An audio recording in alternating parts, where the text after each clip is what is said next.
ஒரு கதை கேட்போமா? A long time ago in Shivaganga, Tamil Nadu, there lived a brave little princess named Velu.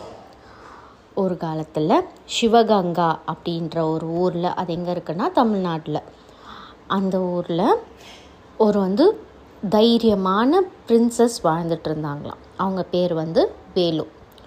She wasn't like other children. She loved riding horses, practicing silambam and learning languages.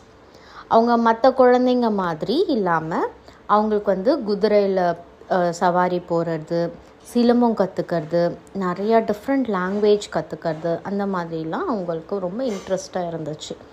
யூஸ்வலாக குழந்தைங்க என்ன பண்ணுவாங்க, வெளில விளையாடுவாங்க, சொப்பு ஜாமா விளையாடுவாங்க. அந்த மாதிரி இல்லாமல் இவங்க டிஃப்ரெண்ட்டாக இந்த மாதிரி பண்ணுறது பிடிச்சிருந்தது அவங்களுக்கு.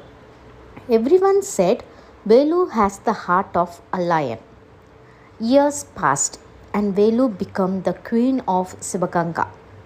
எல்லாருக்குமே சொன்னாங்க, வேலுக்கு சிங்கம் மாதிரி மனசு, ரொம்ப தைரியமானவங்கள அப்படின்னு சொல்கிறத தான் அப்படி சொல்கிறாங்க.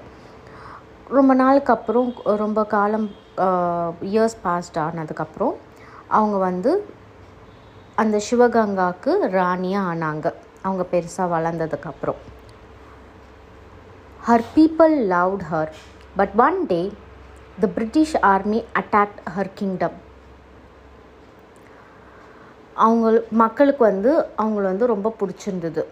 அப்படி காலம் போயிட்டுருக்கும் போது ஒரு நாள் பிரிட்டிஷ் ஆர்மி அவங்களுடைய ஊரை ஆக்கிரமிச்சிட்டாங்க. To protect her younger daughter, Velu quietly left the palace and hid in the forest.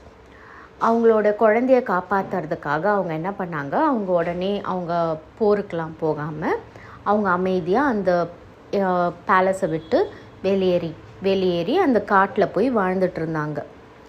At night under the stars, she promised herself, I will return for my people.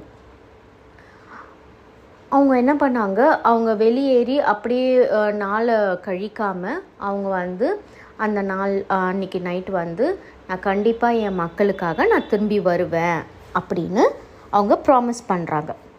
அது மட்டும் இல்லாமல் அவங்க எப்படி அதுக்கப்புறம் நாள் என்ன பண்ணாங்க அப்படின்றத பார்ப்போம்.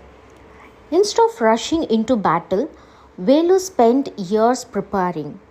She met friendly rulers, learned a new strategies and formed India's first women's army with the help of her loyal commander Quili. அவங்க உடனே